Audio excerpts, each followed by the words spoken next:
রাধে রাধে।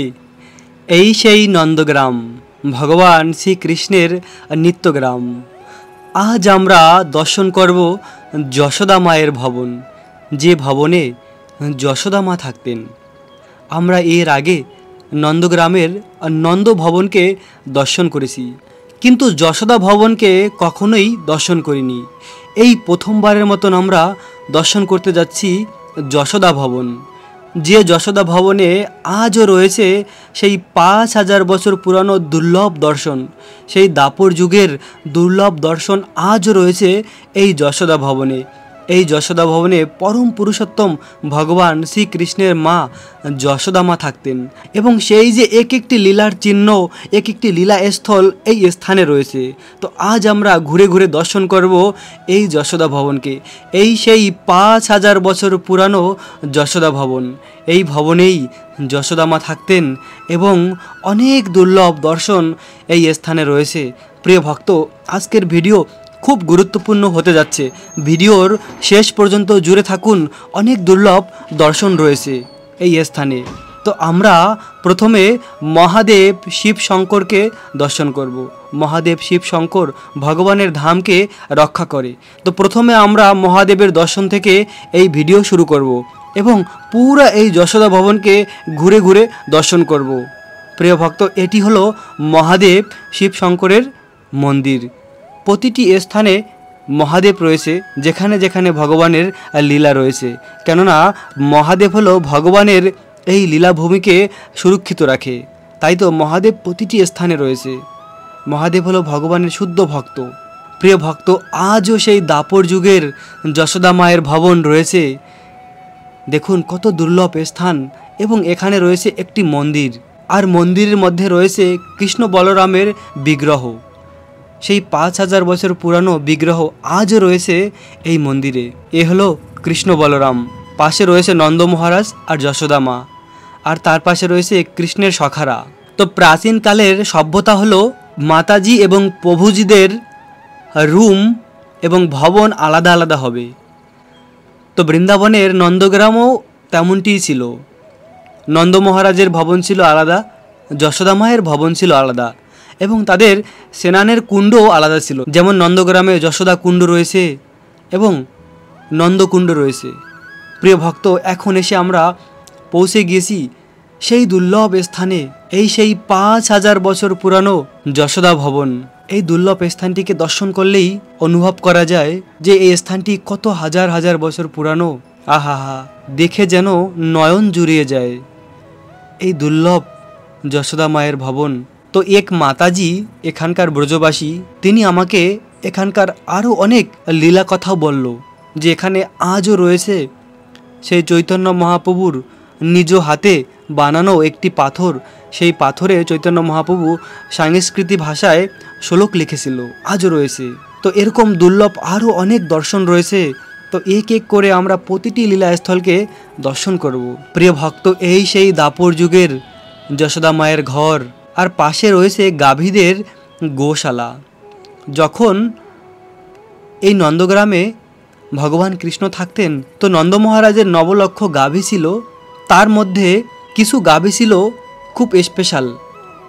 কিছু স্পেশাল গাভীর দুধ দিয়ে যশোদা মা কৃষ্ণের জন্য ননি মাখন বানাতো।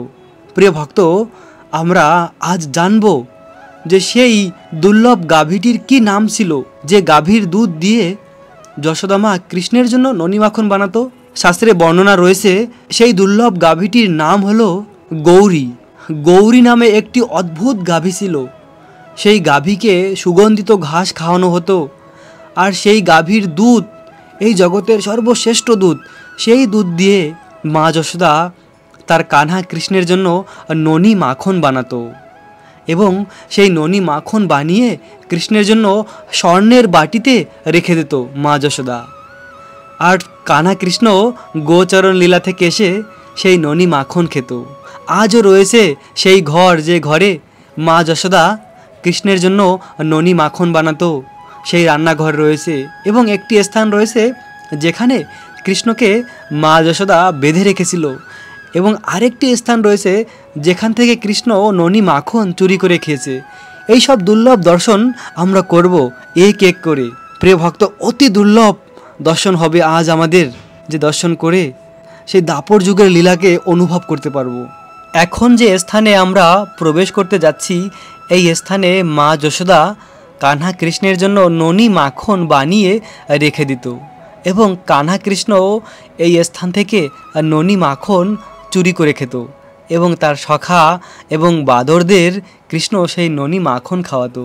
এই স্থানে মা যশোদা খুব সুন্দর ননি মাখন বানিয়ে রেখে দিত, আর কানহা কৃষ্ণ মধুর লীলা করত তার সখাদের সঙ্গে। তাই একবার মা যশোদা কৃষ্ণকে বেঁধে রেখেছিল যে কৃষ্ণ তুমি আর দুষ্টমি করবে। এভাবে মা যশোদার বাৎসল্য প্রেমের কাছে ভগবান কৃষ্ণ হার মেনে যায়। যদিও কৃষ্ণ হলো পরম পুরুষোত্তম, তাও কৃষ্ণ তার প্রিয় ব্রজবাসীদের কাছে নিজেকে একটি সাধারণ বালক রূপে প্রকাশ করে। মা যশোদা কখনো বুঝতেই পারত না যে কৃষ্ণ হলো অনন্তকোটি ব্রহ্মাণ্ডের মালিক ভগবান, কেননা কৃষ্ণ সমস্ত ব্রজবাসীদের সামনে একটি যোগমায়ার আবরণ সৃষ্টি করত, তার মাধ্যমে ব্রজবাসীরা বুঝতে পারতো না, আর কৃষ্ণ বাৎসল্য প্রেমের রস আস্বাদন করতে পারত। প্রিয় ভক্ত, এখন আমরা যে স্থানে প্রবেশ করব, সেই স্থানে মা যশোদা কৃষ্ণকে 6 ঘন্টা পর্যন্ত বেঁধে রেখেছিল।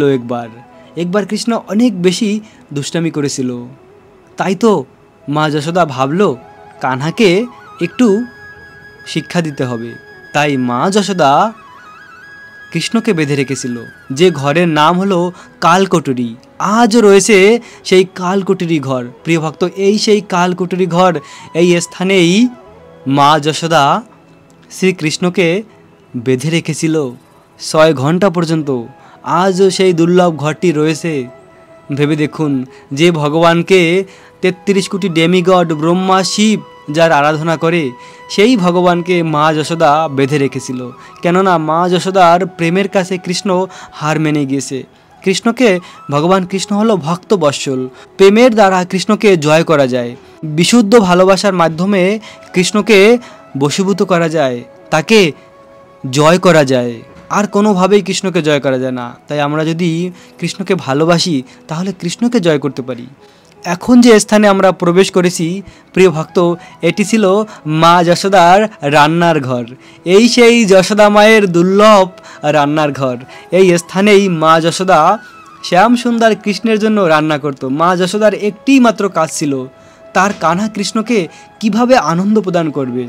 যদিও যশোদা মায়ের কাছে অনেক দাসী ছিল, কিন্তু তাও যশোদা মা নিজের হাতে তার কানহার জন্য ননি মাখন বানাতো, কেননা মা যশোদার প্রেম হলো সবথেকে উন্নত। দেখুন প্রিয় ভক্ত, সেই দাপর যুগের রান্নাঘরটি আজও রয়েছে। এই ঘরেই মা যশোদা রান্না করতেন, আর সেই চিহ্নগুলি এখন রয়েছে। কানহার জন্য এভাবে প্রেম ভরে মা যশোদা রান্না করত।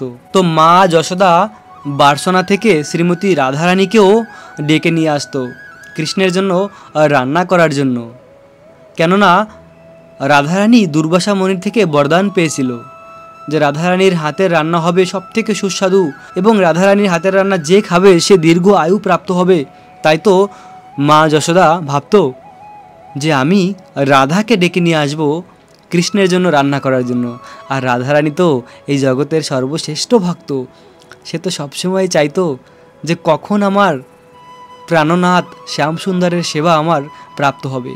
দেখুন প্রিয় ভক্ত, এই ঘরটি, এই স্থানটি দেখেই বোঝা যাচ্ছে যে হাজার হাজার বছর পুরানো এই স্থান। তো রাধারানী এভাবে তার প্রিয় কৃষ্ণের সেবা করত, এই স্থানে কৃষ্ণের জন্য রান্না করত। মা যশোদা কৃষ্ণের জন্য রান্না করত। এখন আমরা পরিক্রমা মার্গ দিয়ে যাচ্ছি সেই দুর্লভ স্থানে, যে স্থানে চৈতন্য মহাপ্রভুর হাতের লেখা একটি পাথর রয়েছে। প্রিয় ভক্ত, চৈতন্য মহাপ্রভু স্বয়ং কৃষ্ণ এই বৃন্দাবনে তিনি কৃষ্ণরূপে লীলা করেছে, আর নবদ্বীপ ধামে তিনি চৈতন্য মহাপ্রভু রূপে অবতীর্ণ হয়েছে। তিনি যখন বৃন্দাবনে এসেছিলেন তখন অনেক লুপ্ত তীর্থস্থানকে তিনি পুনর্প্রকাশিত করেছে। এই সেই চৈতন্য মহাপ্রভুর নিজের হাতের লেখা একটি সংস্কৃতি ভাষায় শ্লোক। এটি হলো স্বয়ং চৈতন্য মহাপ্রভু লিখেছে, কেননা এখানকার ব্রজবাসীদের পরম্পরায় সবাই জানে। এখানকার এক ব্রজবাসী আমাকে বলল যে এটি স্বয়ং চৈতন্য মহাপ্রভু লিখে গিয়েছিল, কেননা তিনি তার পিতার থেকে শুনেছে আর তিনি তার পিতার থেকে শুনেছে। এইভাবে এই পাথরটিকে সুরক্ষিত রাখা হয়েছে। আর চৈতন্য মহাপ্রভু যিনি ছিলেন স্বয়ং কৃষ্ণ, তিনি এই ব্রজধামে এসে অনেক লুপ্ত হয়ে যাওয়া তীর্থকে পুনর্প্রকাশিত করেছে। যেমন রাধাকুণ্ড, শ্যামকুণ্ড, কেউ জানতো না রাধাকুণ্ড শ্যামকুণ্ডকে।